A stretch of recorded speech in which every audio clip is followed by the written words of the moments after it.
Hello friends, आज की इस वीडियो में मैं आपको एक्सप्लेन करने वाली हूँ 2024 में रिलीज हुई वेब सीरीज 11/11। ये G5 पर रिलीज हुई एक बहुत ही बेहतरीन फैंटेसी थ्रिलर सीरीज है और ये सिग्नल नाम के कोरियन ड्रामा के एडप्शन है। सीरीज काफी इंटरेस्टिंग है, इसलिए इसे डिटेल में जानेंगे। और इस सीरीज की IMDb रेटिंग है 8.2 आउट ऑफ 10, जो कि काफी अच्छा है। कहानी की शुरुआत में हम 25 अक्टूबर 2001 में दशहरा मेला देहरादून का एक सीन देखते हैं, जिसमें से एक लड़का अपने पापा को डांस करते हुए देख रहा था। उसी के सामने एक लड़की भी खड़ी हुई थी जो लड़के को देखकर हाय कर रही थी, पर लड़का ध्यान ही नहीं देता। तब वो लड़का अपने पापा से पैसा मांगता है ताकि वो मेले में खेल सके, और फिर वो पैसे लेकर खेलने चला जाता है। अब उस लड़के को गोरिल्ला का मांस चाहिए था, इसलिए वो उस पर निशाना लगाता है, पर उसके निशाने फेल हो जाते हैं। तभी वो लड़की आती है और वो निशाना लगाकर मास्क को जीत लेती है और वो लड़के को देती है, पर वो लड़का मास्क लेने से मना कर देता है और उस लड़की को धक्का देकर चला जाता है। जब वो लड़का उस लड़की को दूर से देख रहा था, तभी लड़की को कोई कॉटन कैंडी देकर अपने साथ ले लिया। जो बात लड़के को काफी अजीब लगता है, पर वो उस टाइम कुछ नहीं कहता। फिर हमें 7 नवंबर 2001 का सीन दिखाया जाता है, जहाँ एक मछुआरा तालाब में जा रहा था। तभी उसे वहाँ एक बच्ची की लाश मिलती है और वो गोरिल्ला मास्क भी पहनी हुई थी, और हमें पता चलता है कि ये वही बच्ची है जिसे मेले से कोई अपने साथ ले गया था, यानी वो एक कातिल था। अब कहानी सीधा 15 साल आगे 2016 में आती है, जहां आज भी उस बच्ची के नाम से कैंडल मार्च निकाली जा रही थी, क्योंकि अभी तक इस बच्ची का कातिल पकड़ा नहीं गया। और हाल ही में सरकार ने एक बिल पास किया है कि जिसमें 15 साल पुराने अनसॉल्व केस को हमेशा के लिए बंद कर दिया जाएगा। इसलिए बच्ची की मां संजना तिवारी आज भी धरना दे रही है ताकि उसकी बेटी आदिति को इंसाफ मिले। इसके बाद हम यहाँ के DSP भूमिका रावत को देखते हैं, जिसके थाने के बाहर संजना तिवारी धरना में बैठी थी ताकि ये लोग उसे इंसाफ दिला पाए। और भूमिका अपने जूनियर बलवंत सिंह से कहती है कि ऐसे में हम इन लोगों को कुछ कह भी नहीं पाएंगे। वैसे जिनके केस को 15 साल हो गए हैं, वो फाइल्स लाओ, उन्हें अब जल्द से बंद कर दिया जाएगा। तभी भूमिका को उसकी माँ का कॉल आता है कि मैंने तेरे लिए एक लड़का देखा है, पर वो मना कर देती है। और इनकी बातों से हमें पता चलता है कि भूमिका 15 साल पहले किसी से प्यार करती थी, जिसके लिए वो आज भी सिंगल है। अब वही सारी पुरानी फाइल्स को युग नाम का एक नया इंस्पेक्टर लेकर आता है, जिसे देखकर हम समझ पाते हैं कि युग की ऑब्जर्वेशन पावर काफी तेज है, जैसे किसी डिटेक्टिव की होती है। और उसकी किसी बात पर बलवंत से बहस हो जाती है, जिसे भूमिका शांत करवाती है। तभी युग भूमिका को भी बोल देता है कि हम कैसे पुलिस वाले हैं, एक माँ इतने सालों से इंसाफ मांग रही है, लेकिन हम इनके केस सॉल्व नहीं कर पा रहे हैं। इसके बाद युग कुछ सोचता हुआ बाहर आता है और सीन 2001 में जाता है। पास्ट में वो लड़का थाने में आकर कांस्टेबल को कहता है कि वो लड़की आदिति जो मरी है ना, उसे कोई आदमी ने नहीं लिया, एक लेडी अपने साथ ले गई थी, जिसे मैंने खुद देखा था। लेकिन कांस्टेबल उसे बच्चा समझकर भगा देता है। तभी वो बच्चा इंस्पेक्टर सूर्या से टकराता है और उसके हाथ से चिट गिर जाती है, जिसमें उसने यही बात लिखी थी कि एक लेडी आदिति को अपने साथ ले गई थी। पर सूर्या उस चीट को पढ़ता उससे पहले उसे कांस्टेबल बुलाता है कि आपको ACP सर ने बुलाया है। फिर सूर्या ACP को आकर हाल ही में हुई किडनैप केस के बारे में बताता है, जो आदिति का ही था। और किडनैपर ने किसी राघव नोटियाल के फोन पर फिरौती की रकम 5 लाख मांगे थे, जिस पर सबको लग रहा था कि किडनैपर राघव ही होगा। लेकिन सूर्या कहता है कि मुझे ऐसा नहीं लगता, क्योंकि राघव तो बहुत अच्छी खासी फैमिली से आता है और वो एक मेडिकल स्टूडेंट है, पर फिलहाल के लिए वो फरार है। तो ACP भड़क जाते हैं कि जरूर इसी ने किडनैप किया होगा आदिति को, कैसे भी करके इसको पकड़ो, क्योंकि ये केस मीडिया में उछाला जा रहा है। तभी वहाँ एक कांस्टेबल आकर कहता है कि अभी अभी आदिति तिवारी की लाश मिली है, जो सुनकर ACP भी चौंक जाते हैं। अब इस राघव को पकड़ो, यानी यही खूनी है। इसके बाद संजना जब आदिति की लाश देखती है तो फूट फूट कर रोती है और पुलिस पर इल्जाम लगाती है कि तुम लोगों ने बहुत देर कर दी, इसलिए मेरी बेटी को राघव नोटियाल ने मार डाला। जो सूर्या से देखा नहीं जाता, तो वो अपने ऑफिस में आकर गुस्सा निकालता है। तभी वहाँ पर भूमिका आती है और हमें पता चलता है कि उस समय भूमिका सूर्या की ही जूनियर थी, और वो सूर्या से कहती है कि मेरा ट्रांसफर हो गया है, इसलिए मैं जा रही हूँ। जिस पर सूर्या भी उसे बिना कुछ कहे चला जाता है। यहाँ भूमिका को देखकर समझ आ रहा था कि वो सूर्या को पसंद करती है। फिर यहाँ ACP को डॉक्टर आदिति की पोस्टमार्टम रिपोर्ट दिखाकर बताती है कि लड़की को पहले गला घोटकर मारा गया और फिर पानी में फेंक दिया गया होगा, और ये मर्डर 28 अक्टूबर के करीब हुआ है। तब ACP सूर्या को पकड़ लेता है और राघव नोटियाल को अभी तक पकड़ा क्यों नहीं बोलता है। तो सूर्या कहता है कि मुझे वो खूनी खूनी नहीं लगता, क्योंकि कोई किडनैपर खुद अपने फोन से फिरौती नहीं मांगेगा। और राघव ने तो किडनैप वाले दिन अपने अकाउंट से खुद 5 लाख निकाले थे। साथ ही उसके नंबर से आखिरी बार कॉल किसी ड्रग डीलर मोंटी को गई थी, इसलिए हमें उसे पूछताछ करनी चाहिए। लेकिन ऐसे भी तो सूर्या की बात नहीं सुनता और कहता है कि तू चुपचाप राघव को इस केस में अंदर कर दे और मामला ऐसे ही शांत हो जाएगा। जिसके बाद सूर्या बाहर आकर वही बच्चे की चीट पढ़ता है जिसमें लिखा था कि आदिति को कोई लेडी अपने साथ ले गई थी। फिर वो सीधा मोंटी के पास पहुंच जाता है और उसको पीट कर राघव के बारे में पूछता है कि उससे तेरी मुलाकात कब हुई थी, जिस पर वो कहता है कि राघव नहीं, मेरी डील तो उसकी गर्लफ्रेंड से होती थी जो कि एक नशेड़ी है, पर आज तक मैंने उसका नाम नहीं पूछा। और राघव से मेरी मुलाकात सिर्फ एक बार हुई थी, जब उसने अपनी गर्लफ्रेंड का अकाउंट सेटल करने के लिए बुलाया था पंचकुला टेक्सटाइल मिल में। इसके बाद हम प्रेजेंट में युग को देखते हैं जो आदिति के केस की फाइल देख रहा था। फिर सीन दोबारा पास्ट में यानी 2001 में जाता है, जहां सूर्या टेक्सटाइल मिल में पहुंच जाता है जो कई सालों से बंद पड़ी थी। वो अंदर जाने पर सूर्या को ऐसा लगता है कि यहाँ कोई मौजूद है। वहीं सूर्या को किसी लड़की के सैंडल भी मिलते हैं, यानी हो सकता है कि आदिति को यहीं मारा गया हो। तभी सूर्या को वहाँ पे राघव की बॉडी मिलती है। वही प्रेजेंट में 11-11 होते हैं और थाने में अपने आप बिजली चली जाती है और वहाँ पड़े एक वॉकी टॉकी एक्टिव हो जाता है, जिस पर सामने से 2001 का सूर्या युग आर्या का नाम लिए जा रहा था। अब जैसे ही युग वॉकी टॉकी पर बात करता है तो सूर्या बताता है कि मुझे राघव की बॉडी मिली है आदिति के केस में। ये सुनकर युग की होश उड़ जाता है कि ये कौन सा इंस्पेक्टर है जो अभी भी इस केस के पीछे पड़ा है। फिर सूर्या बताता है कि देखने से लग रहा है कि किसी ने ड्रग्स का ओवरडोज दिया है ताकि ये एक आत्महत्या लगे, और उसे ये प्रूफ हो गया कि आदिति को राघव ने नहीं बल्कि किसी और ने किडनैप किया था, जिसने अब राघव को भी मार डाला है। तब युग उसे फैक्ट्री का नाम पूछता है कि फैक्ट्री कौन सी थी, और सूर्या कहता है कि तुमने ही तो पहले नाम बताया था इस फैक्ट्री का, तुमने मुझे कहा भी था इस फैक्ट्री में मत आना, अब ऐसा क्यों है तुमने ये बताया नहीं था। जो बात युग को समझ नहीं आती कि मेरी तो इससे आज पहली बार बात हो रही है, मैं ऐसा क्यों कहूँगा। तभी वहाँ सूर्या पर कोई हमला कर देता है और युग की बात कट हो जाती है। अब युग बार बार सूर्या से बात करने का ट्राई करता है, लेकिन उस साइड से कोई नहीं बोलता। तभी लाइट सही हो जाती है और कांस्टेबल कहता है कि सर ये आप क्या कर रहे हैं, खराब वॉकी टॉकी से किससे बात कर रहे हैं। और ये जानकर युग के होश उड़ जाते हैं, क्योंकि वॉकी टॉकी तो सच में खराब था। इसके बाद युग वॉकी टॉकी लेकर यहाँ से निकलता है, क्योंकि वो भी श्योर था कि वो गलत नहीं हो सकता, वो सच में बात किया है। फिर वो सीधा उसी टेक्सटाइल मिल में पहुंच जाता है जहाँ का पता सूर्या ने बताया था, और वो किसी तरह से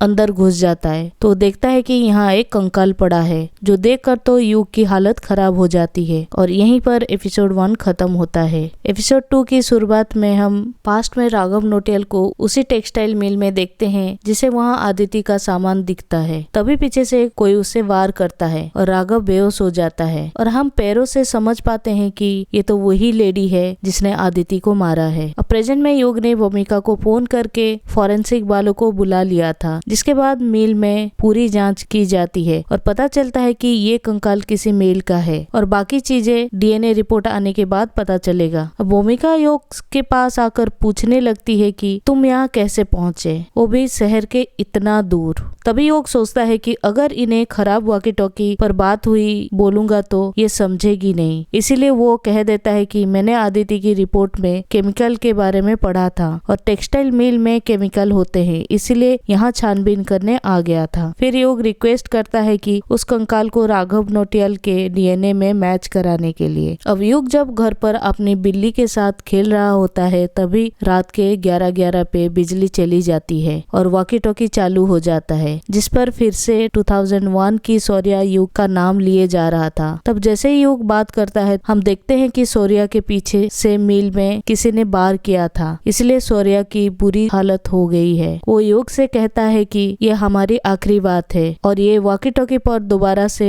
1990 में तुम्हारी बात मुझसे होगी, इसलिए उस समय तुम्हें मुझे याद दिलाना होगा, क्योंकि हम दोनों मिलकर पास्ट को बदल सकते हैं। जो बोलकर सूर्या की मौत हो जाती है और युग को कुछ भी समझ में नहीं आ रहा था, आखिर ये आदमी क्या कह रहा है। फिर जैसे ही 11-12 होते हैं तो वॉकी टॉकी अपने आप बंद हो जाता है, यानी युग पास्ट में सिर्फ 1 मिनट के लिए ही बात कर सकता है। अगले दिन युग सीधा थाना आकर इंस्पेक्टर सूर्या के बारे में पूछता है कि आदित्य तिवारी का केस वही हैंडल कर रहे थे ना, पर इतने साल बीतने के वजह से किसी को भी याद नहीं था। इसके बाद फॉरेंसिक वाली डॉक्टर भूमिका को बताती है कि जो कंकाल पाया गया है उसके बैक पर पहले सुई से बार गया था, जो बोन पर भी दिख गई है, जिसमें बेहोशी की दवाई थी और ये दवाई गवर्नमेंट हॉस्पिटल में यूज होती है। फिर बॉडी में हीरोइन का ओवरडोज दे दिया गया, यानी ये भी एक मर्डर ही है। और सबसे बड़ी बात तो ये है कि वहाँ किसी के फिंगरप्रिंट्स भी नहीं मिले, यानी खूनी काफी शातिर है। तभी डीएनए रिपोर्ट्स आती है, जो लेकर भूमिका सीधा युग के पास आती है और उससे पूछती है कि ये कंकाल राघव का है, ये तुम्हें कैसे पता? जिस पर युग कहता है क्योंकि आदिति को किसी लड़के ने नहीं बल्कि लड़की ने किडनैप किया था, और हमें पता चलता है कि जो बच्चा आदिति को उस दिन किडनैप होते हुए देख रहा था वो युग था, इसलिए वो आज भी आदिति के कातिल को ढूंढने में लगा है। इधर हम डीजीपी को देखते हैं, ये वही है जो सूर्या के टाइम पर एसीपी था। अब यहाँ ज्वेल नाम का एक उसका जूनियर है, उसे आदिति मर्डर केस की फाइल और डीएनए रिपोर्ट देता है, जो देखकर डीजीपी खुश हो जाता है कि वो कंकाल राघव का था। इससे ये साबित होता है कि पहले उसने आदिति को मारा और फिर गिल्ट में आकर खुद की जान ले ली। पर ज्वेल का मानना है कि सूर्या की बात सही थी, राघव ने आदिति को किडनैप नहीं किया होगा, जिस पर डीजीपी उसे डांट देता है कि सूर्या ने भी एक रायता फैलाया था, वो भी छानबीन के बाद बाहर आ जाएगा, इसलिए तुम चुप रहो और हम मीडिया में यही बता देंगे और केस बंद हो जाएगा। अब सूर्या का कांड क्या था वो हमें आगे पता चलेगा। उधर युग भी भूमिका से चिल्ला कर कह रहा था कि आदिति को राघव ने नहीं मारा बल्कि कातिल कोई और ही है। फिर हम देखते हैं कि डीजीपी सीधा आदिति की माँ संजना के पास आता है और उसे आदिति की केस की फाइल देकर बताता है कि राघव ने ही आदिति को मारा था और ये केस अब सॉल्व हो चुका है, जो देखकर संजना अपने आप को संभाल नहीं पाती। लेकिन जैसे ही योग ये टीवी पर देखता है तो वो सीधा मीडिया में भागकर आता है और बता देता है कि राघव ने कोई मर्डर नहीं किया था, बल्कि ये मर्डर करने वाली एक लड़की है जो उस समय 20 साल की थी और अब वो 35-36 साल की होगी, जो राघव के साथ ही मेडिकल कॉलेज में थी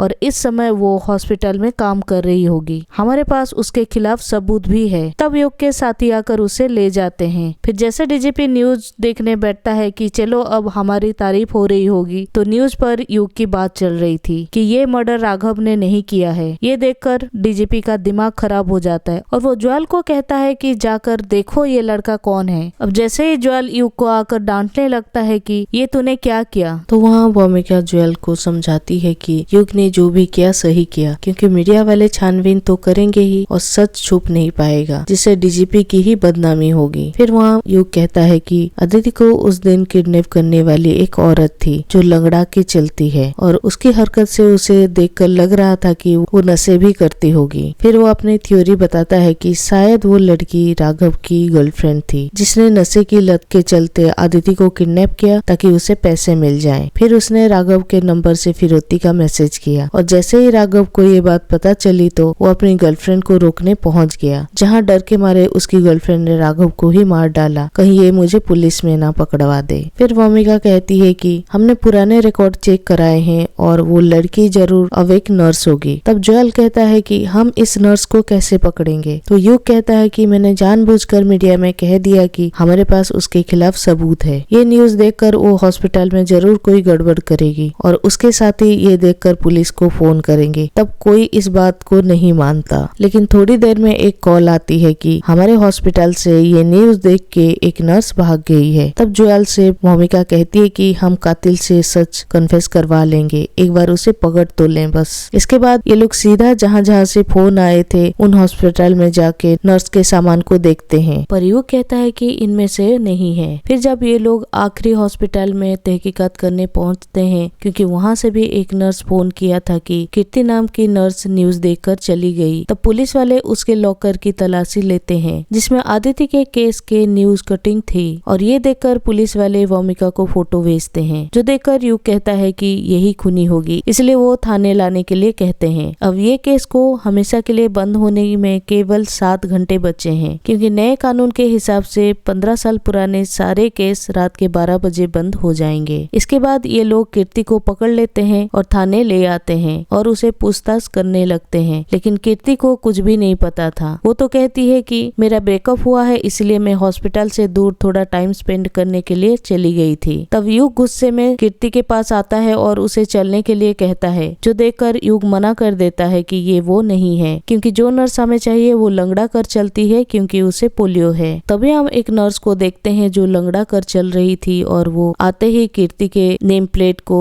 रितु भट्ट के नेम प्लेट से चेंज कर देती है, यानी असली खूनी रितु भट्ट है जो पुलिस को चकमा दे रही है। यही कीर्ति भी लॉकर के फोटो देखने के बाद कहती है कि ये रितु भट्ट का लॉकर है। उनको लगता है कि वो आसपास कहीं होगी, इसलिए वो सीसीटीवी रूम में जाकर देखते हैं तो वो बाहर थी और भूमिका उसके कार के नंबर भी ले लेती है। तभी वहाँ भीड़ में से रितु युग और भूमिका को देख रही थी जैसे वो इन्हें चैलेंज कर रही हो। फिर ये लोग थाने से बाहर भागते हैं क्योंकि अब ये केस खत्म होने में सिर्फ 30 मिनट बचे हैं। फिर जैसे ही रितु कार से भागने लगती है तब भूमिका सामने से आकर उसे रोक लेती है और यहीं पर ये एपिसोड 2 खत्म होता है। एपिसोड 3 की शुरुआत में हम 29 अक्टूबर 2001 का सीन देखते हैं जहाँ रितु आती है और आदित्य की लाश को डैम में फेंककर चली जाती है। अब प्रेजेंट में भूमिका रितु से पूछताछ करनी शुरू कर देती है, पर रितु तो पूरे कॉन्फिडेंस में जवाब दे रही थी कि मुझे कुछ भी नहीं पता। तभी भूमिका रितु को राघव के चश्मे के बारे में बताती है कि उस पर मर्डरर का खून लगा था और डीएनए रिपोर्ट से ये पता चला है कि वो तेरा खून है। जिस पर रितु मजाक बनाने लगती है कि अगर मेरा खून होता तो तुम यूं ही सवाल नहीं कर रही होती, मुझे जेल में डाल दी होती। तब युग भी डीएनए रिपोर्ट का पता करता है जिसे आने में थोड़ा टाइम लगेगा और फिर युग एक फाइल लेकर तुरंत रितु को डराने आ जाता है कि ले तेरा डीएनए रिपोर्ट भी आ गई है, अब अपना जुर्म कन्फेस कर दे कि तूने ही आदित्य और राघव को मारा है। लेकिन रितु तो उसे फाइल लेके देखने लगती है जो खाली थी और युग भी बस उसे सच निकलवाना चाहता था। अब पूरे 12 बज जाते हैं और सबूत न होने के कारण रितु वहाँ से उठकर जाने लगती है। अब तो ये केस बंद हो गया है जिससे सब निराश हो जाते हैं। तभी वहाँ फॉरेंसिक वाले का फोन आता है कि राघव के चश्मे पर जो डीएनए मिला है वो रितु भट्ट से 99.3% पर मैच होती है, यानी खूनी वही है। जिस पर भूमिका कहती है कि अब हम उसका कुछ भी नहीं बिगाड़ सकते। लेकिन तभी वहाँ पे भूमिका की टीम से एक ऑफिसर भागकर रिपोर्ट देती है कि हमें राघव के कपड़ों से एक टोल की पर्ची मिली थी जिससे ये साबित होता है कि राघव 28 अक्टूबर को जिंदा था, यानी राघव के केस बंद होने में अभी भी एक दिन बाकी है। जिसके चलते ये लोग रितु भट्ट को राघव के मर्डर केस में अरेस्ट कर लेते हैं क्योंकि आज 15 साल पूरा होने के कारण आदित्य के केस में ये लोग कुछ भी नहीं कर सकते थे। अब जैसे ही राघव के मर्डर केस के इल्जाम में रितु भट्ट को ले जाया जा रहा होता है तभी वहाँ पर संजना देखती है कि इन्होंने तो आदित्य के केस को ही बंद कर दिया है और बस सारा गुस्सा रितु पर निकालती है कि तूने ही मेरे बेटी को मारा था। तब भूमिका उसे संभालती है और रितु भट्ट को राघव के मर्डर के इल्जाम में सजा हो जाती है और ये मर्डर मिस्ट्री सॉल्व होने के बाद भूमिका की तारीफ बहुत होती है कि इसने 15 साल पुराना केस को सॉल्व किया है। फिर ये केस सॉल्व होते ही जो कानून लागू हुआ था कि 15 साल पुराने केस बंद हो जाएंगे, उसमें से क्रिमिनल केस को छूट मिल जाती है कि अब जैसे ये 15 साल पुराना केस सॉल्व हुआ है वैसे सारे क्रिमिनल केस को सॉल्व करके न्याय दिलाया जाएगा। जिसके चलते संजना बहुत खुश होती है कि चलो मेरी बेटी को अब न्याय मिल गया। अब वहाँ युग आकर आदित्य के फोटो के सामने खूब रोता है। वहीं हम भूमिका को देखते हैं जो कि एक घड़ी के दुकान पर अपनी वॉच ठीक कराने के लिए आई थी और उस शॉप पर शौर्य के काफी सारे फोटोज थी,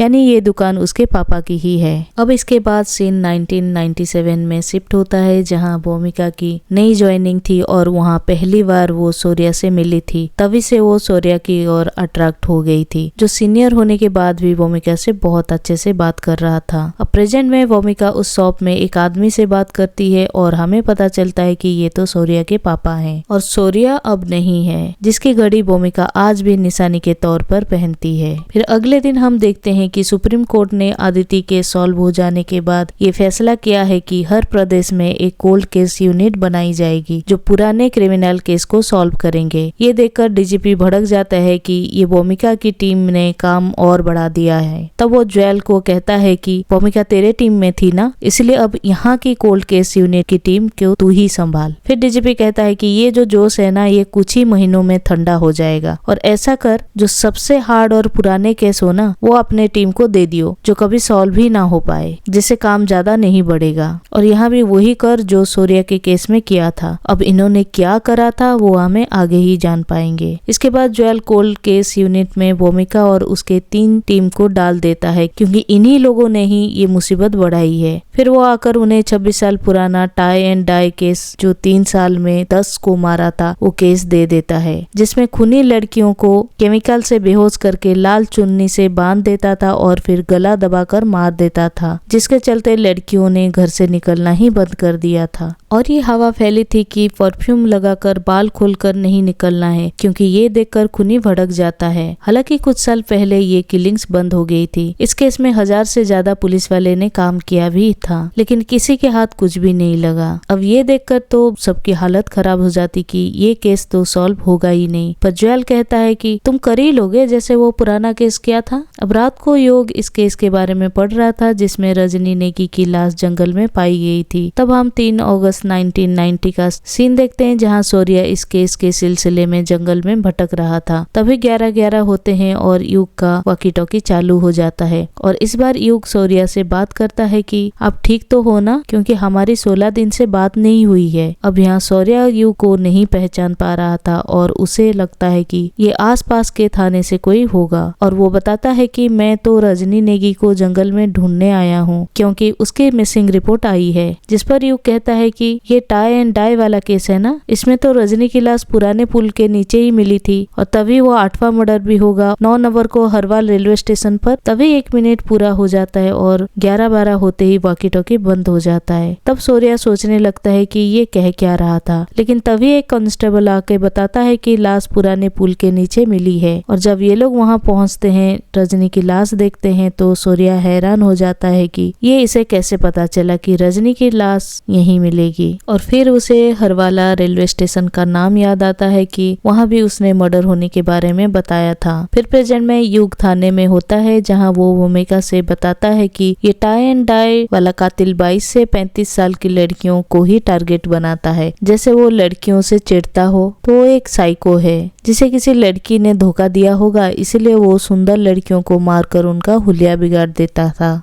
पास्ट में हम एक लड़की को देखते हैं जो डांस क्लास के बाद घर जा रही होती है। तभी उसके पीछे से एक आदमी आता है और उस लड़की ने उस पर हमला कर देती है, तो हमें पता चलता है कि ये तो सूर्या है और ये लड़की सूर्या की गर्लफ्रेंड जिसका नाम पलक है। यहाँ वो दोनों प्यार भरी बातें करते हैं और सूर्या कहता है कि ऐसे रात को मत निकला करो, कोई साइको किलर घूम रहा है। फिर प्रेजेंट में युग रजनी के बाद वाले मर्डर यानी सरोज नाम की एक लड़की की फाइल देख रहा होता है और सीन पास्ट में 9 नवंबर 1990 में जाता है। तब सरोज रेलवे स्टेशन जा रही थी और खूनी आकर उसे बेहोश कर देता है। फिर वहीं रात को सूर्या वहां पहुंच जाता है और हम देखते हैं कि यहाँ प्रेजेंट में योग के कमरे में फिर से बिजली के फ्लक्चुएशन होता है और योग के पास जो सरोज का फोटो था उसमें अपने आप ही फोटो चेंज होने लगती है। फिर पास्ट में सूर्या को थोड़े आगे जाते ही सरोज बेहोश हालत में मिल जाती है तो वो उसे खोल देता है। फिर हम प्रेजेंट में देखते हैं कि युग के पास जो सरोज की मरी हुई फोटो थी उसमें अब वो जिंदा बैठी थी, जैसे पास्ट में सूर्य के सामने बैठी थी। यानी योग सूर्य से बात करके पास्ट को बदल सकता है। ये सब देखकर योग का दिमाग खराब हो जाता है कि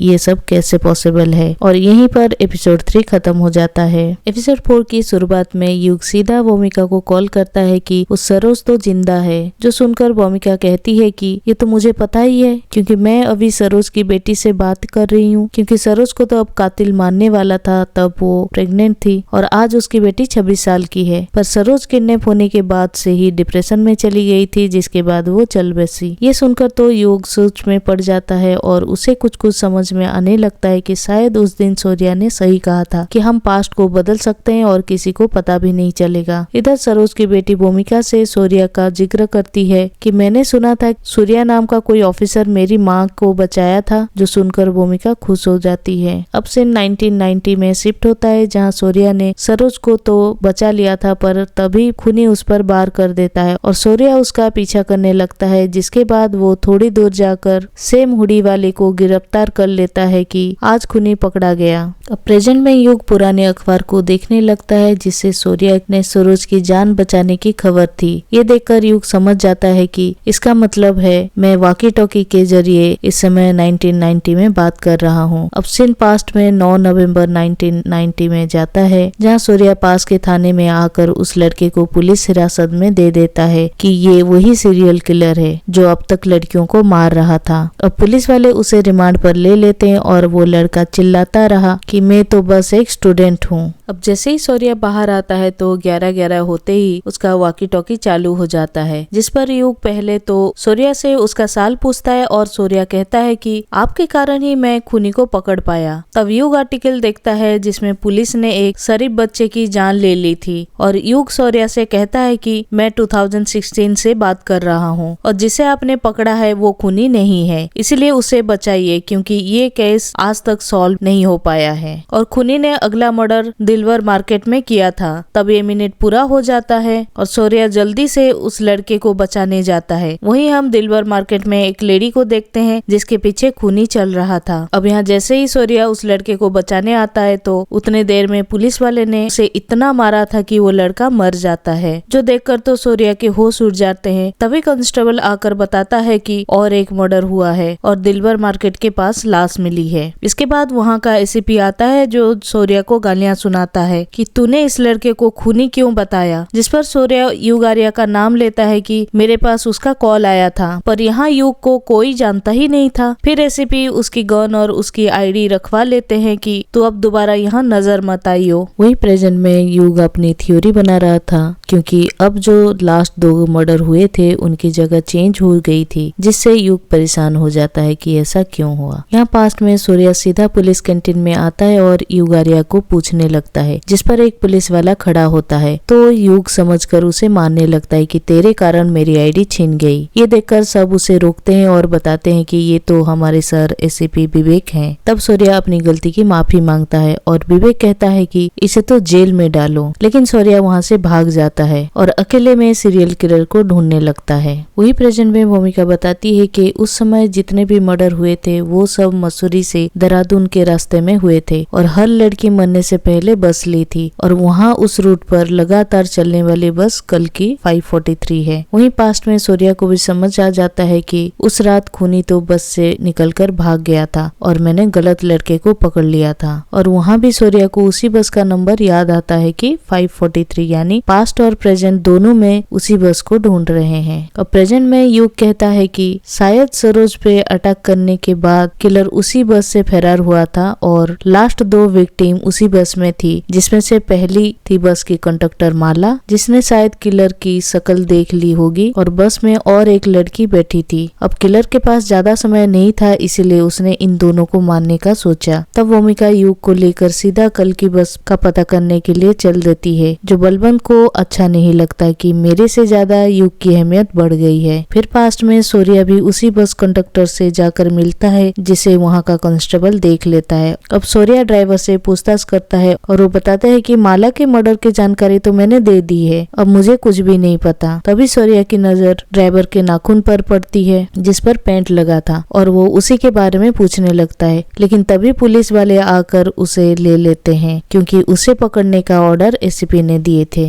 अब प्रेजेंट में युग और भूमिका उस बस डिपो में आते हैं और 1990 में कल की 543 के ड्राइवर के बारे में पूछते हैं, जहां काउंटर पर एक लेडी बैठी थी। वो बताती है कि उस समय ब्रह्मदत्त नाम का आदमी ये बस ड्राइव कर रहा था, जो उसी समय छोड़ के चला गया था और उस टाइम पर काउंटर में काम करने वाली दिलशान थी, जिसे शायद उसके बारे में पता होगा। तो ये लोग उसका एड्रेस लेकर दिलशान से मिलने चले जाते हैं। इधर पास्ट में सूर्या से विवेक पूछताछ करता है, जिस पर सूर्या वही बताता है कि मुझे वॉकी टॉकी के जरिए युग बताता था, लेकिन उसकी बात पर कोई विश्वास नहीं करता और ये लोग उसे जेल में डाल देते हैं कि ये सबको पागल बना रहा है। अब प्रेजेंट में युग जाते समय भूमिका से पूछता है कि अगर हम पास्ट बदल पाते तो आप क्या चेंज करती। तो भूमिका सूर्या के बारे में सोचने लगती है। फिर ये लोग दिलशान के घर के बाहर पहुंच जाते हैं तो वहाँ से बारात निकल रही थी और जैसे ये लोग दिलशान के घर आते हैं तो वहाँ सब कुछ बिखरा पड़ा था और दिलशान की लाश भी थी, जो ये लोग देखकर इनके होश उड़ जाते हैं कि अब इसको कौन मारा और मारने का तरीका भी सेम टाई एंड डाई वाला ही है। तब भूमिका तुरंत ज्वाल को फोन करके बताती है और ज्वाल कहता है कि ये एरिया हमारा नहीं है, इसलिए तुम वहाँ से निकलो, वहाँ का थाना इंचार्ज आता ही होगा। तभी वहाँ का इंस्पेक्टर टीम के साथ आ जाता है और बलवंत की उससे किसी बात पर बहस हो जाती है। असल में पहले दोनों दोस्त थे, पर एक टाइम पर एक स्टार बढ़ने के कारण बलवंत उसे पीछे रह गया, इसलिए वो बलवंत से ठीक से बात नहीं कर रहा था। था। तभी भूमिका अपने टीम को लेकर चुपचाप जाने लगती है कि हम केस को बाद में देख लेंगे। तो युग भी भड़क जाता है और कहता है कि शायद हमने ही इस केस को चालू करके कातिल को उकसा दिया जो दोबारा खून करने लगा है। ये कहकर वो वहाँ से चला जाता है कि मैं कुछ करता हूँ। अब सीन 1990 में जाता है जहाँ सूर्या जेल में था और यहाँ युग 11/11 का इंतजार कर रहा था कि शायद आज फिर से सूर्या से बात करके मैं कातिल को पकड़वा पाऊँ। तभी 11/11 होते हैं और युग वॉकी टॉकी पर सूर्या को बताने लगता है कि आपके पास एक आखिरी मौका है खूनी को पकड़ने का, क्योंकि खूनी का अगला शिकार कोई पलक राणा ही है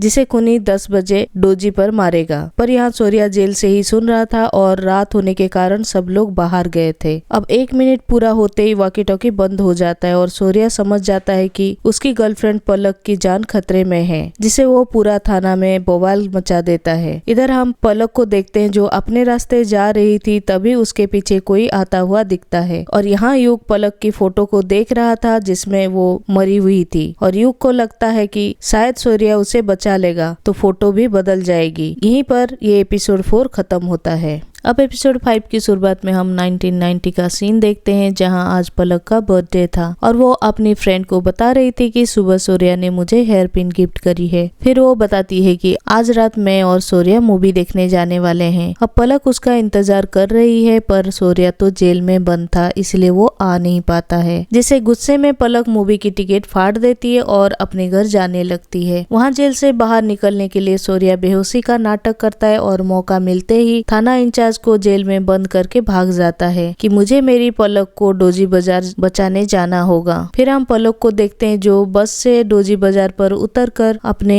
घर पैदल जा रही थी। वहीं सूर्या एक आदमी की बाइक छीनकर डोजी बाजार जाता है। अब हम पलक के पीछे एक आदमी देखते हैं जो मौका मिलते ही पलक पर हमला कर देता है। वही प्रेजेंट में युग पलक की फोटो देख रहा था कि इसे अगर सूर्या बचा ले तो पलक की फोटो जरूर बदल जाएगी। अब डोजी बाजार में सूर्या पहुंच जाता है और देखता है कि यहाँ तो पलक की मौत हो गई है, यानी किलर इससे भी मारकर भाग गया है, जो देखकर सूर्या खूब रोता है। अब प्रेजेंट में भी फोटो चेंज नहीं होता जिससे युग भी समझ जाता है कि सूर्या पलक को नहीं बचा पाया। फिर युग सोचने लगता है कि जब इस दिलशान का मर्डर 26 साल पहले नहीं हुआ तो अब खूनी ने इसको क्यों मारा। इधर हम भूमिका को देखते हैं जो अकेली सीढ़ी पर बैठी थी और वो याद करने लगती है कि कैसे सूर्या और वो अक्सर बातें किया करते थे। यहाँ से भूमिका के मन में सूर्या के लिए फीलिंग्स का murder tie and die case की तरह ही हुआ है, पर सबसे बड़ा डिफरेंस है। अब ये डिफरेंस क्या है वो हमें आगे पता चलेगा। फिर हम ऑफिस में योग और बलवंत सिंह को देखते हैं। तभी वहाँ भूमिका केस की फाइल लेकर आती है और वो कहती है कि ये केस भले ही उस एरिया की पुलिस हैंडल कर रही हो, लेकिन ये केस पुराने केस से रिलेटेड है, इसलिए हम भी इस केस पर काम करेंगे और ये लोग काम पे लग जाते हैं। अब पास्ट में हम सूर्या को देखते हैं जो छिपकर पलक की लाश को देख रहा था और उसे अपने आप पर बहुत गुस्सा आता है कि मैं पलक को क्यों नहीं बचा पाया। इधर प्रेजेंट में भूमिका अपने टीम को बताती है कि दिलशाद के मर्डर में सबसे बड़ा डिफरेंस ये है कि जो 26 साल पहले मर्डर होते थे उसमें पहले लड़की को बांध देते थे, फिर उसे गला घोटकर मारा जाता था, लेकिन दिलशान को पहले गला घोटकर मारा गया और फिर उसके हाथ पैर बांधे गए ताकि ये मर्डर पुराने मर्डर की तरह ही लगे। तब युग भी कहता है कि इसमें एक चीज तो सेम है, लाल चुन्नी बांधने का तरीका, जैसे किलर 26 साल पहले बांधा था, यानी इन दोनों किलर में कनेक्शन तो है। तभी इनकी टीम मेंबर दीपू कहती है कि दिलशाद के घर से निकलते टाइम मैंने एक एविडेंस केस के लिए चुरा लिया था, शायद इसमें खूनी का फिंगरप्रिंट्स मिल जाए। तभी बलवंत भी कहता है कि आपने बताया था ना कि दिलशाद के घर के पास से बारात जा रही थी, तो उसमें शादी की वीडियो बन रही होगी, तो हो सकता है कि दिलशाद के घर उस समय कुछ हुआ हो, कुछ पता चल जाए, तो मैं वो पता करता हूँ। ये कहकर सब अपने अपने काम पर लग जाते हैं और भूमिका युग से कहती है कि किलर कहीं बस ड्राइवर तो नहीं है, जिस पर युग मना कर देता है क्योंकि अब तक जिसने भी किलर का थोड़ा बहुत हुलिया बताया था सबका मानना था कि किलर 22 से 23 साल का होगा, तो बस ड्राइवर तो नहीं हो सकता क्योंकि उसकी उम्र ज्यादा थी। अभी उस ड्राइवर का पता लगाते हैं, शायद कोई लीड मिल जाए। और पास में हम सूर्या को देखते हैं जिसके घर को पुलिस ने घेर रखा था, इसलिए वो चुपके से अपने घर आता है और अपने पापा को बताकर खूब रोता है कि मैं पलक को बचा नहीं पाया। इधर युग युग प्रेजेंट में बस डिपो जाकर पूछताछ करता है, वहाँ पर उसे कुछ भी नहीं पता चलता। तभी एक आदमी आकर बताता है कि मैंने एक दिन दिलशाद मैडम को ड्राइवर ब्रह्मदत्त से बात करते हुए सुना था कि पुलिस को सब बता दूंगी। अब वो क्या बात कर रहे थे वो मुझे नहीं पता। इधर भूमिका क्रिमिनल डाटाबेस में ब्रह्मदत्त के बारे में चेक करने लगती है और वहाँ युग पता करते करते एक पेंट की दुकान पर पहुँचता है, क्योंकि ब्रह्मदत्त यही काम करने लगा था, जहाँ का मालिक ब्रह्मदत्त की पूरी जानकारी देता है कि वो एकदम बेकार आदमी था। साथ ही वो बहुत कुछ उसके बारे में बताता है जो हमें आगे पता चलेगा। वहाँ भूमिका को ब्रह्मदत्त का रिकॉर्ड मिल जाता है, क्योंकि एक बार उसने कार को ठोक दिया था और वो उसकी फोटो सीधा अपनी टीम को भेज देती है और बलवंत सिंह को फोन करके बताती है कि मैं उसी के एड्रेस पर जा रही हूँ। तब बलवंत जैसे ही फोटो को देखता है तो चुपके से वो ब्रह्मदत्त उसी बारात में से कहीं जा रहा था जो वीडियो में दिख जाता है। ये देखकर बलवंत खुश हो जाता है कि खूनी मिल गया और जब वो दीपू को वीडियो में ब्रह्मदत्त को दिखाता है तो वो प्रूफ के लिए ब्रह्मदत्त के डेटाबेस से फिंगरप्रिंट मैच करने जाती है। वहीं भूमिका जैसे ही ब्रह्मदत्त के घर पहुंचती है तो वो ब्रह्मदत्त का घर पूरा खाली था और पड़ोसी बताते हैं कि ये शायद हॉस्पिटल में भर्ती है। फिर जैसे ही भूमिका हॉस्पिटल जाने लगती है तो बलवंत फोन करके बताता है कि फिंगरप्रिंट मैच हो गए हैं और कातिल ब्रह्मदत्त ही है, जिस पर भूमिका कहती है कि मैं उसको पकड़ने हॉस्पिटल जा रही हूँ। तब ब्रह्मदत्त भी वहाँ के लिए निकल जाता है और युग को फोन करके उसी हॉस्पिटल में आने के लिए कहता है कि कातिल ब्रह्मदत्त ही है, पता चल गया। लेकिन युग मना कर देता है कि नहीं, कातिल कोई और है, पर बलवंत उसकी बात नहीं सुनता। इसलिए युग भी हॉस्पिटल के लिए जाने लगता है। अब जैसे ही युग जा रहा था तभी 11:11 होते हैं और फ्लक्चुएशन के कारण वो बाइक से गिर जाता है। तब वॉकी टॉकी भी चालू हो जाता है, जिस पर सूर्या उस साइड से पूछने लगता है कि तू 2006 में से है ना, ये बता वो साइको किलर पकड़ा गया या नहीं जिसने पलक को मारा था, क्योंकि पलक मेरा प्यार थी, इसलिए जल्दी बता दे कातिल कौन था। तभी युग बताता है कि कंफर्म नहीं पता, पर दिलशाद किलर को जानती थी और हमें शक है ब्रह्मदत्त पे। ये सुनते ही सूर्या भड़क जाता है और पूरी बात सुने बिना ही ब्रह्मदत्त को मारने चला जाता है। तब 1 मिनट भी पूरा हो जाता है और युग हॉस्पिटल के लिए निकल जाता है। वहीं पास्ट में सूर्या भी सीधा ब्रह्मदत्त को मारने जा रहा था। अब यहाँ प्रेजेंट में भूमिका हॉस्पिटल में आती है और ब्रह्मदत्त के बारे में पूछती है, जिस पर वहाँ की एम्प्लॉय बताती है कि ऐसा कोई पेशेंट नहीं है, लेकिन ब्रह्मदत्त नाम के एक पेशेंट के फादर हैं और वो उस रूम का नंबर दे देती है। तब भूमिका को ऊपर आता हुआ ब्रह्मदत्त देख लेता है जो वहाँ से निकल जाता है। वहीं पास्ट में हम सूर्या को देखते हैं जो ब्रह्मदत्त के घर पहुंचकर छानबीन करने लगता है, जहां लाल चुन्नी पेंट कलर मिलती है और ये देखकर सूर्या बहुत गुस्सा हो जाता है। इधर प्रेजेंट में भूमिका भी ब्रह्मदत्त के बेटे के रूम में पहुंच जाती है और यहीं पर ये एपिसोड 5 खत्म हो जाता है। एपिसोड 6 की शुरुआत में हम पास्ट में एक लेडी को देखते हैं जिसका बेटा दूध गिरा देता है, इसीलिए वो लेडी उसे सेम उसी तरीके से बांध कर चली जाती है जैसे सीरियल किलर लड़कियों को मार रहा था, यानी यही बच्चा आगे जाकर किलर बना होगा। अब अगले सीन में सूर्या के सामने ब्रह्मदत्त खड़ा था, इसलिए वो उसे पीटने लगता है और बार बार उसको पलक को क्यों मारा ये पूछ रहा था। वही हम प्रेजेंट में भूमिका को ब्रह्मदत्त के बेटे के रूम में आती हुई देखते हैं जो होश में नहीं था, लेकिन जैसे ही भूमिका उसके पास आती है तो वो भूमिका का गला पकड़ लेता है। और पास्ट में भी जब सूर्या ब्रह्मदत्त को मार रहा था तब ब्रह्मदत्त का बेटा बिरजू आकर उसे मारने लगता है, जिससे हमें पता चलता है कि अब तक जितने भी मर्डर हो रहे थे वो ब्रह्मदत्त नहीं बल्कि उसका बेटा बिरजू कर रहा था और बाप तो अपने बेटे को बचा रहा था। तब पास्ट में सूर्या बिरजू से लड़ने लगता है और प्रेजेंट में भूमिका भी उसे लड़ रही थी। तभी वहाँ युग और बलवंत पहुंचकर भूमिका को बचा लेते हैं, वरना बिरजू आज उसे भी जान से मार डालता। पास्ट में सूर्या बिरजू के पीछे भागने लगता है जहाँ से वो बचकर भाग रहा था। इसके बाद यहाँ युग भूमिका को आकर बिरजू की पूरी कहानी बताता है जो उसे हाल ही में पता चली है। असल में बात है 1978 की। जब बिरजू छोटा था तब ब्रह्मदत्त ड्राइवर का काम कर रहा था और उसकी माँ एक लॉज में हाउसकीपिंग का काम कर रही थी।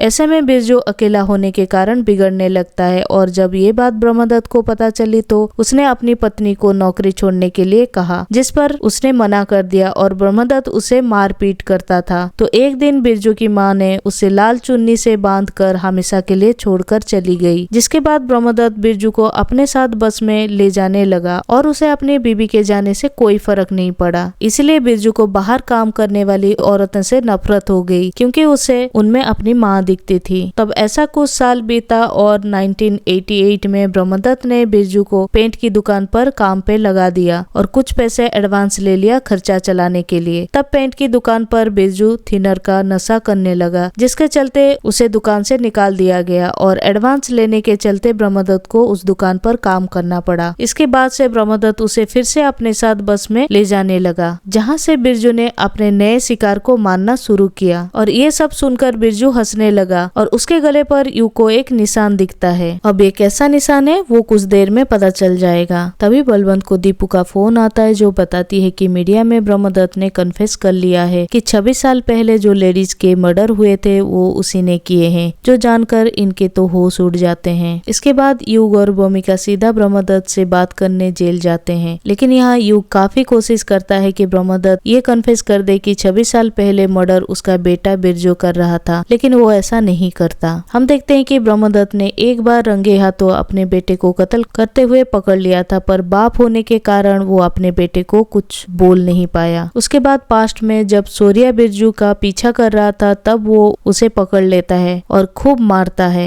फिर ब्रह्मदत्त आकर अपने बेटे को बचाने लगता है कि ये कोई कातिल नहीं है, लेकिन तभी बिरजू का पैर फिसल जाता है और वो बिल्डिंग से जंगल में गिरने लगता है, जिसे सूर्या पकड़ लेता है। लेकिन उसी समय बिरजू एक साइको स्माइल देता है, जो देखकर सूर्या समझ जाता है कि यही कातिल है और वो उसे छोड़ देता है। फिर सीन चेंज हो जाता है और सूर्या हॉस्पिटल में बिरजू को देखने आया था, क्योंकि वो जिंदा था, बस अब वो चल फिर नहीं सकता। यानी यही कारण था कि 26 साल पहले ये मर्डर बंद हो गए थे। फिर ब्रह्मदत्त से सूर्या कहता है कि जाओ अपने बेटे को पुलिस के हवाले कर दो, लेकिन ब्रह्मदत्त कहता है कि आपके पास कोई सबूत हो तो आना। अब प्रेजेंट में ब्रह्मदत्त युग से बता रहा था कि एक सूर्या नाम का पुलिस वाले ने मेरे बेटे का बुरा हाल किया था। तब युग पूछता है कि ये तो हमें पता है कि तूने दिलशान को मारा है, पर ये बता उसे ऐसा क्या पता था तो तुझे 26 साल बाद उसे मारना पड़ा। ये सुनकर ब्रह्मदत्त सोचने लगता है और असल में दिलशान को बिरजू पर ही शक था कि वो कातिल हो सकता है, पर उस समय ब्रह्मदत्त ने उस बात को मानने से मना कर दिया था। और प्रेजेंट में वो युग की बातों का कोई जवाब नहीं देता, जिस पर युग को गुस्सा आता है और पुलिस वाले उसे जेल से बाहर निकाल देते हैं। फिर ब्रह्मदत्त को वहाँ से कोर्ट ले जाया जाता है और युग बताता है कि इसने तो कुछ भी नहीं बताया। अब भूमिका कहती है कि जरूर दिलशान बिरजू के बारे में कुछ जानती थी, इसीलिए तो ब्रह्मदत्त ने उसे मार डाला। हमें एक बार इसके घर की तलाशी लेनी चाहिए। इसके बाद हम डीजीपी को देखते हैं, जो मीडिया में इस पूरे केस को बताकर क्लोज करने वाले थे कि ब्रह्मदत्त ही 26 साल पुराना किलर है। फिर हम भूमिका और युग को दिलशान के घर पर देखते हैं, जहां ये नोटिस करते हैं कि यहाँ तो काफी सारे सामान एकदम नए हैं। और युग अपनी थ्योरी बताता है कि कहीं दिलशान ब्रह्मदत्त को पैसे के लिए ब्लैकमेल तो नहीं कर रही थी, क्योंकि हमने हाल ही में केस दोबारा ओपन किया है और उसने चुप रहने के लिए ब्रह्मदत्त से पैसे मांगे होंगे। ये बात युग ने बस डिपो के कर्मचारी से भी सुनी थी कि दिलशान ब्रह्मदत्त को पुलिस को बताने की धमकी दे रही थी। तब ये सोचने लगते हैं कि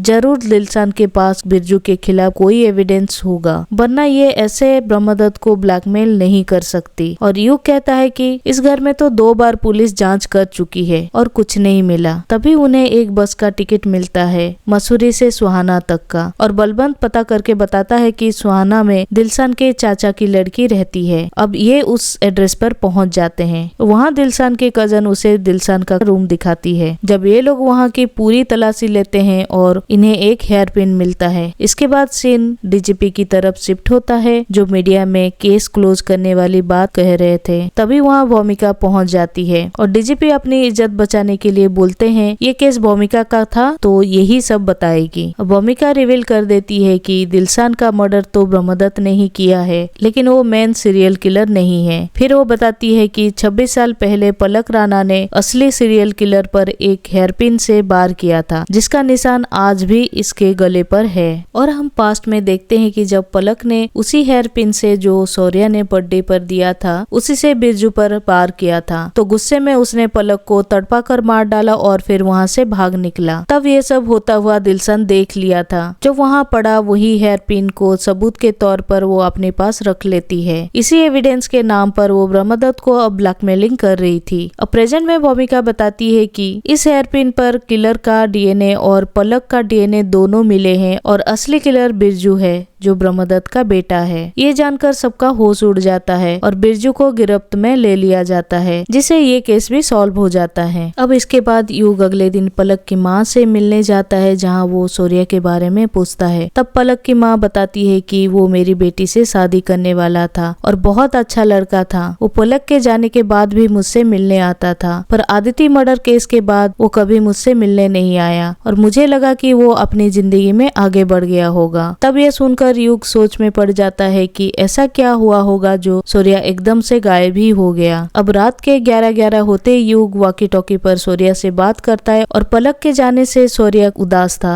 तब युग बताता है कि पलक ने आपके गिफ्ट की हुई हेयर पिन से खूनी पर वार किया था, जिसके कारण अब बिरजू को सजा मिल जाएगी। ये जानकर सूर्या रोने लगता है। इसके बाद यहाँ प्रेजेंट में भूमिका डॉक्टर से पूछने आती है कि सूर्या का कुछ पता चला, जिस पर डॉक्टर कहती है कि कुछ पता चलेगा तो मैं तुम्हें जरूर बताऊंगी। और इनकी बातों से हमें समझ में आता है कि 2001 के बाद से सूर्या हमेशा के लिए गायब हो गया था, जिसके बारे में किसी को भी नहीं पता। पर भूमिका आज भी सूर्या को ढूंढने में लगी है। हालांकि सब उसे कह चुके हैं कि अब मूव ऑन कर ले। फिर जब भूमिका बाहर आती है तो युग उसकी केयर करता है और ये देखकर लग रहा था कि जैसे भूमिका युग की ओर अट्रैक्ट हो रही हो। इसके बाद ये दोनों बातें करते हुए आगे बढ़ते हैं और युग कुछ सोचने लगता है। तब सीन 21 दिसंबर 1999 में जाता है, जहाँ युग खेलता हुआ अपने बड़े भाई के पास आता है और देखता है कि उन्होंने तो आत्महत्या कर ली है। ये देखकर वो टूट जाता है और यहीं पर ये एपिसोड 6 खत्म हो जाता है। एपिसोड 7 की शुरुआत में हम 21 फरवरी 1999 का सीन देखते हैं, जहाँ युग अपने भाई के साथ बैठा बातें कर रहा था और हम समझ पाते हैं कि इन दोनों भाई की बॉन्डिंग काफी अच्छी है। इसके बाद कहानी प्रेजेंट में आती है, जहां युग सोच रहा था कि सूर्या की मदद से मैं अपने बड़े भाई को भी बचा सकता हूं। अब बस ये सोचना है कैसे। इधर हम भूमिका को देखते हैं, जो एक शादी में आई हुई थी। तब वहां भूमिका की माँ एक लेडी से भूमिका की शादी के बारे में बात करने लगती है, पर वो लेडी तो भूमिका की बेइज्जती कर देती है कि इसकी उम्र तो काफी ज्यादा हो गई है, 40 के करीब तो है ना, और ऐसे में लड़का कहाँ मिलेगा। जो बात भूमिका भी सुन लेती है और उसका अपनी माँ से ही झगड़ा हो जाता है, क्योंकि उसकी माँ ने कह दिया था कि अब सूर्या कभी लौट कर नहीं आने वाला, तू शादी कर ले। इसलिए वो वहाँ से सीधा सूर्या के पापा से मिलने चली जाती है। इधर हम युग को देखते हैं, जो ज्वाल से सूर्या के बारे में पूछने लगता है कि वो एकदम से कहाँ गायब हो गए, क्योंकि शायद आप भी उन्हीं के साथ काम कर रहे थे। तब ज्वाल उसे हड़का देता है कि मुझे कुछ भी नहीं पता, और युग चुपचाप वहाँ से चला जाता है। इधर भूमिका सूर्या के पापा से पूछती है कि युग सर ने ऐसा कैसे हमें छोड़कर चले गए, जो कभी वापस ही नहीं आए। असल में इन सभी को लग रहा था कि सूर्या ये शहर छोड़ के चला गया है, और सूर्या के पापा भूमिका को समझाने लगते हैं कि तुम ज्यादा टेंशन मत लिया करो। और इनकी बातों से हमें ये भी पता चलता है कि वो एक साइंटिस्ट भी हैं और भूमिका को प्रेजेंट में जीने के लिए सलाह देते हैं। इसके बाद सीन पास्ट में जाता है, जब भूमिका सूर्या की टीम में थी। तब सूर्या का एक साथी बताता है कि ये वॉकी टॉकी सूर्या के फेवरेट हैं, जिस पर भूमिका एक स्माइली इमोजी भी बना देती है। तभी सूर्या आकर भूमिका से बात करने लगता है। इसके बाद सीन 10 दिसंबर 1998 में शिफ्ट होता है, जहां एक ट्रक लेकर दो लोग जा रहे थे। तभी कुछ पुलिस वालों ने रास्ता रोक लेते हैं और पता चलता है कि ये तो नकली पुलिस है, जो असल में बबलू नाम का गुंडा था, और वो ये लीगल टिम्बर का ट्रक लूटने आया था। इसलिए वो दोनों को मार के ट्रक लेके चला जाता है। अब 11 दिसंबर 1998 में उन्हीं दो मर्डर के बारे में ज्वाल सूर्या और अपनी टीम को बता रहा होता है कि उन्हें बबलू ने मारा है, जो नामी गुंडा है, और वो एक पॉलिटिकल लोगों से जुड़ा धर्मजीत डबराल के लिए काम करता है। फिर वो सुल्तानिया के बारे में बताता है, जो नामी बिजनेसमैन है और डबराल का राइवल है। असल में जब से बबलू ने टिम्बर का ट्रक चुराया था, तब से इन दोनों में गैंगवार शुरू हो गई है, और एक आदमी आकर बबलू के साथ उसकी पूरी गैंग को मारकर चला गया। साथ ही वो सारा मौजूद पैसा भी ले गया। कहा जाता है कि ये मर्डर सुल्तानिया ने करवाया था और अब डबराल उसे बदला लेना चाहता है, इसलिए ऊपर से ऑर्डर है कि बबलू की किलर को गिरफ्तार किया जाए। तब सूर्या भी ये सब सुन रहा था। सूर्या एक आदमी से मिलता है जिसका नाम शमशेरा है, और इनकी बातों से हमें पता चलता है कि शमशेरा को सूर्या ने ही अरेस्ट किया था, और वो 5 साल की सजा काटकर अब अच्छा आदमी बनकर जी रहा है। शमशेरा की एक बेटी भी है, गरिमा, जिसका सूर्या ने ही शमशेरा के जेल जाने पर ख्याल रखा था, इसलिए इनके बीच काफी अच्छी बॉन्डिंग है। इधर एसीपी के पास वही डबराल अपने बेटे के साथ बैठा हुआ था, जो कहता है कि आप सुल्तानिया के इंतजाम कीजिए, मेरा बेटा वकील है, वो सब संभाल लेगा। जिस पर एसीपी भी मान जाता है। वही सूर्या शमशेरा के साथ खाना खा रहा था और शमशेरा की बेटी गरिमा बबलू गैंग के मर्डर की बात कर रही थी। यहाँ वो सूर्या से कहती है कि मुझे पता है कि आप यहाँ क्यों आए हैं, पर मेरे पापा का इसमें कोई लेना देना नहीं है, जिस पर सूर्या भी मान जाता है। यहाँ इनकी फोटो कोई खींच रहा था। फिर घर जाते समय सूर्या को गरिमा एक कैसेट देती है कि ये मैंने आपके लिए रिकॉर्डिंग की है। इधर सुल्तानिया के पास वही फोटो खींचने वाला आदमी आता है जो फोटो दिखाकर कहता है कि शमशेरा शायद पुलिस से मिल गया है, इसलिए बबलू को भी इसी ने आपके टिम्बर की खबर दी होगी। तब सुल्तानिया कहता है कि अब इसका काम तमाम करना ही पड़ेगा। अब प्रेजेंट में युग को ऋषिकेश में देखते हैं, जहाँ वो एक मोहित नाम के आदमी से मिलता है। असल में मोहित ने पास्ट में सूर्या पर घूस लेने का इल्जाम लगाया था, जिसके चलते उस पर इंक्वायरी बैठी थी। हालांकि युग को उस पे शक था कि महीनों पहले जेल काट चुका था, इसीलिए उसने किसी के दबाव में आकर सूर्या पर घूस का इल्जाम लगाया था, पर सबूत न होने के कारण वो वहाँ से चला जाता है। फिर मोहित सीधा ज्वेल को फोन करता है कि कोई युग नाम का आदमी सूर्या के बारे में पूछ रहा था, जिस पर ज्वेल कहता है कि जो कहानी अब तक सबको बताई है वही उसे भी बता देना, डरने वाली कोई बात नहीं है। और ये बात आकर वो डीजीपी को भी बताता है। यानी इन सबको सूर्या के गायब होने के पीछे हाथ है, जिसे ये लोग छुपाने में लगे हुए हैं। तब डीजीपी कहता है कि युग और सूर्या का क्या कनेक्शन है, समझ नहीं आ रहा है। अब युग गंगा जी की आरती में था, जहाँ वो सूर्या के गायब होने पर थ्योरी बना रहा था कि वो मोहित भी मिला हुआ है और हो सकता है कि इसमें कुछ पुलिस वाले भी शामिल हो, इसलिए शायद सूर्या मिसिंग नहीं है, उसका किसी ने मर्डर किया होगा। क्योंकि 2001 में आदिति के केस पर बात करते समय वॉकी टॉकी पर गोली चलने की आवाज आई थी। तभी वहाँ आरती देने सूर्या के पापा आते हैं और आरती लेकर युग फिर सोच में पड़ जाता है।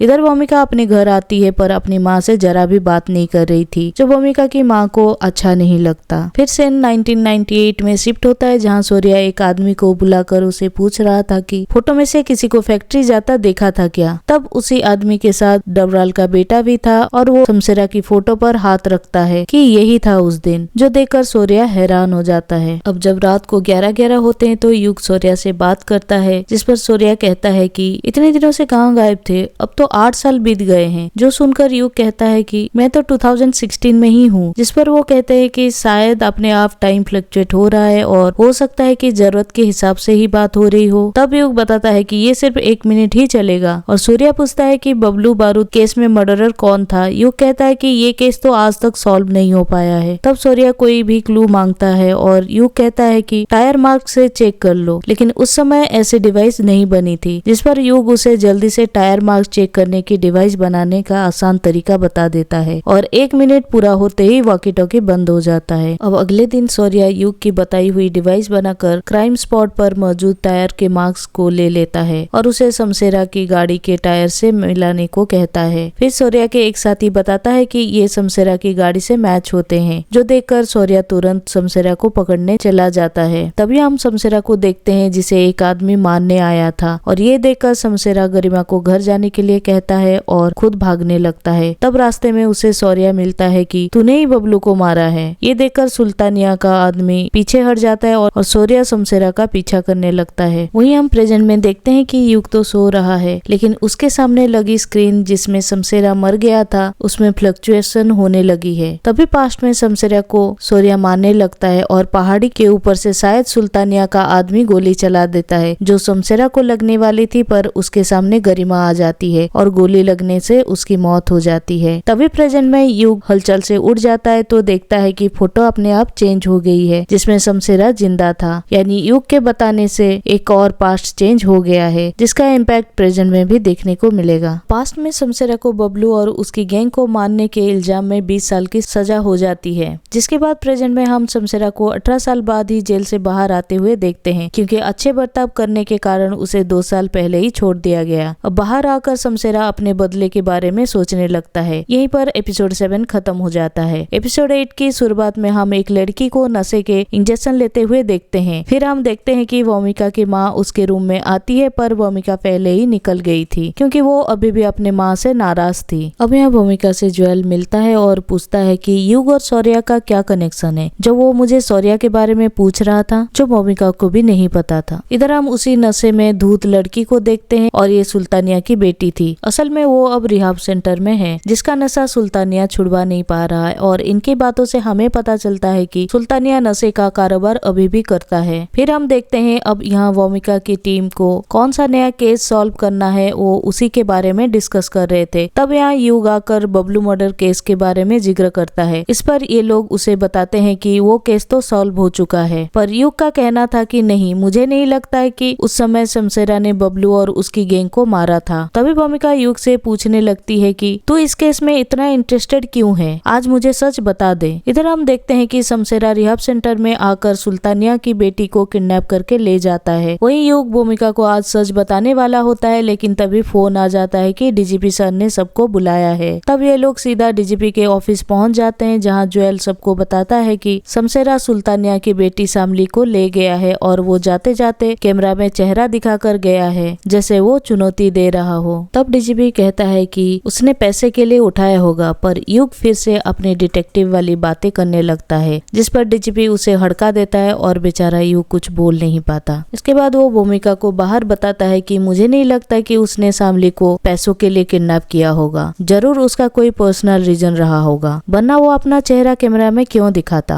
लेकिन भूमिका और उसके बीच में इस बात पर बहस हो जाती है और भूमिका शामली को बचाने चली जाती है। इधर हम शमशेरा को देखते हैं, जिसने सुल्तानिया के आदमी को पकड़ रखा था और उसे वो जिंदा जला देता है। वहीं अब सुल्तानिया के घर पर भूमिका अपने टीम को साथ लेके वहां आ जाती है और वो फोन ट्रेसिंग करने लगती है, ताकि अगर शमशेरा का फिरौती के लिए फोन आए तो वो उसकी लोकेशन जान पाए। जिसके बाद हम शामली को देखते हैं, जो एक फ्रीजर में बंद थी और उसके पास ही उसका फोन पड़ा था। इधर हम युग को देखते हैं, जो शमशेरा के लॉकअप में आता है और वहाँ से गरिमा का नाम मिलता है। फिर पता चलता है कि गरिमा शमशेरा की बेटी थी, जो किसी कारण मारी गई। यही सदमा शमशेरा बर्दाश्त नहीं कर पाया और जेलर बताता है कि शमशेरा को बिजली का काम भी आता था और जेल में भी ये वही करता था। अब इसके बाद युग घर आकर शमशेरा और गरिमा के बारे में सर्च करता है, पर उसे कुछ भी नहीं पता चलता। वहीं पास्ट में शौर्य गरिमा की मौत के बाद उसे याद करके उसकी दी हुई कैसेट सुन रहा था। तभी 11-11 होते हैं और वॉकी टॉकी पर युग शौर्य से पूछने लगता है कि शमशेरा की बेटी के साथ क्या हुआ था। तब शौर्य उसे सब कुछ बता देता है कि मैं कुछ भी नहीं बदल पाया। अब यहाँ प्रेजेंट में सुल्तानिया के पास शामली का कॉल आता है, जो बताती है कि मैं एक फ्रीजर में हूँ, जिसके जरिए इन्होंने उसका लोकेशन पता कर लेते हैं। और दीपू कहती है कि वो धनवंतरी रोड पर 3 किलोमीटर के रेडियस में होगी। भूमिका सीधा उस एरिया में जाने लगती है और बलवंत को यहाँ रोकती है कि मुझे अभी भी गड़बड़ लग रही है कि शमशेरा ने शामली के पास फोन क्यों रखा। फिर भूमिका जाते हुए युग का फोन आता है, जो बताता है कि शमशेरा ने अपनी बेटी का बदला लेने के लिए शामली को किडनैप किया है। फिर हम पास्ट का सीन देखते हैं, जहाँ शमशेरा ने जेल जाने से पहले शौर्य से कहा था कि मैंने सच में कुछ भी नहीं किया और गरिमा तेरे कारण मारी गई। ये सुनकर शौर्य अपने साथी को आकर मारने लगता है कि आज मुझे सच बता दे। तब वो बताता है कि मैंने जानबूझकर झूठ बोला था कि ये टायर का निशान शमशेरा की गाड़ी से मैच होती है, क्योंकि मुझे डबराल के बेटे ने ये करने को कहा था। ये सुनकर शौर्य डबराल के बेटे से मिलने जाता है और कहता है कि ये तूने अच्छा नहीं किया, एक मासूम मारी गई और उसके बारे में किसी को भी पता नहीं चला और वो आदमी जेल की सजा बेफालतू काट रहा है। जिस पर डबराल उसे बदतमीजी करने लगता है और शौर्य भी उसे बुरी तरह से पीट देता है। यहाँ युग से प्रेजेंट में भूमिका पूछने लगती है कि ये सब कुछ तुम्हें कैसे पता चला, जिस पर युग बताता है कि एक आई विटनेस था जिसने बताया। तभी यहाँ सुल्तानिया को शमशेरा का फोन आता है कि अपनी बेटी को अगर जिंदा देखना है तो मुझे उस खंडर में आकर मिल। तो सुल्तानिया चुपचाप वहाँ से निकल लेता है और बलवंत को पता भी नहीं चलता। यहाँ युग भी अंदाजे से बताता है कि जरूर सुल्तानिया की बेटी को शमशेरा ने वहीं रखा होगा जहाँ गरिमा की मौत हुई थी, और युग लोकेशन भी दे देता है। इसलिए भूमिका उस साइड गाड़ी घुमा लेती है और कंट्रोल रूम में इन्फॉर्म कर देती है कि उस एरिया में छानबीन करो, लड़की मिले तो बता देना। अब जब बलवंत सुल्तानिया को देखता है तो वो गायब था, इसलिए वो भूमिका को बता देता है और भूमिका परेशान हो जाती है कि अगर उसे कुछ हो गया तो उसके लिए मुसीबत बढ़ जाएगी। इधर सुल्तानिया भागकर सीधा शमशेरा के पास आता है और अपनी बेटी के बारे में पूछने लगता है। तब शमशेरा उसे नीचे पड़ा फ्रीजर दिखा देता है कि जा अपनी बेटी को बचा ले, कहीं मर ना जाए। तो सुल्तानिया तुरंत नीचे भागता है। वहीं युग भी पहुंच जाता है, जिसने शमशेरा को गन पॉइंट पे ले लिया था और वो कॉल करके भूमिका को बता देता है कि सुल्तानिया यही खंडर के ऊपर है। तब भूमिका जल्दबाजी में फोन कार में ही छोड़कर सुल्तानिया को बचाने भागती है और उसी टाइम उसकी माँ उसे बार बार कॉल कर रही थी, जिसे उसकी बात नहीं हो पाई। तभी युग शमशेरा को गिरफ्तार कर लेता है और उसकी बातों से वो समझ जाता है कि जरूर इसने फ्रिज में कुछ छेड़छाड़ की है, जो मरने की बात कर रहा है। तभी युग को याद आता है कि ये तो इलेक्ट्रिसिटी से उटपटांग चीज फ्रीज करता था और वैन फ्रीजर में एलपीजी का इस्तेमाल होता है, यानी इसने सुल्तानिया को मारने का प्लान बनाया होगा। यहाँ पर तो सुल्तानिया की जगह भूमिका वैन खोलने जा रही थी, तभी वो भूमिका को कॉल करता है और फोन ना उठाने पर वो उसे बचाने के लिए भागता है क्योंकि वो सुनी नहीं रही थी। तभी हम दूसरी टीम को देखते हैं जो धनवंतरी रोड पर छानबीन कर रही थी और उन्हें वहाँ शामली मिल जाती है, लेकिन इस साइड भूमिका जैसे ही वैन में घुसती है तो वो एक लॉक को खोलने लगती है कि शायद शामली इसके पीछे होगी, लेकिन शमशेरा ने यहीं पर वायरिंग फिट कर रखी थी जिससे भयंकर धमाका होता है और युग भी दूर जाकर गिरता है जो भूमिका को बचाने आ ही गया था। तब यहाँ पर भूमिका की माँ को भी अंदेशा हो जाता है कि कुछ तो गलत हुआ है। अब यहाँ पूरी मेडिकल टीम आती है और युग को होश में लाया जाता है और अंदर से जब भूमिका की बॉडी निकालते हैं तो ये देखकर युग की हालत खराब हो जाती है क्योंकि वो पूरी तरह से जल गई थी। वहीं सुल्तानिया की भी मौत हो गई थी और शमशेरा को पुलिस ने अरेस्ट कर लिया था। अब इसके बाद कुछ दिन बीतते हैं और फिर एक रात 11:11 पर वॉकी टॉकी एक्टिवेट हो जाता है जहाँ शौर्या से युग आखिरी बार मदद मांगता है कि मुझे एक इंस्पेक्टर भूमिका रावत को बचाना है जो हाल ही में मारी गई है। ये सुनकर शौर्या चौंक जाता है और इसी के साथ ही ये सीरीज यहीं पे खत्म हो जाती है। अब आगे ये देखने लायक होगा कि युग शौर्या की मदद से भूमिका और अपने बड़े भाई को कैसे बचाएगा। आपको ये एक्सप्लेनेशन कैसा लगा कमेंट करके जरूर बताना। वीडियो पसंद आया तो प्लीज लाइक करके शेयर कर देना। ऐसे ही एक्सप्लेनेशन देखने के लिए बने रहे हमारे चैनल के साथ। आज के लिए इतना ही, मिलते हैं अगले वीडियो में, तब तक के लिए बाय बाय, टेक केयर।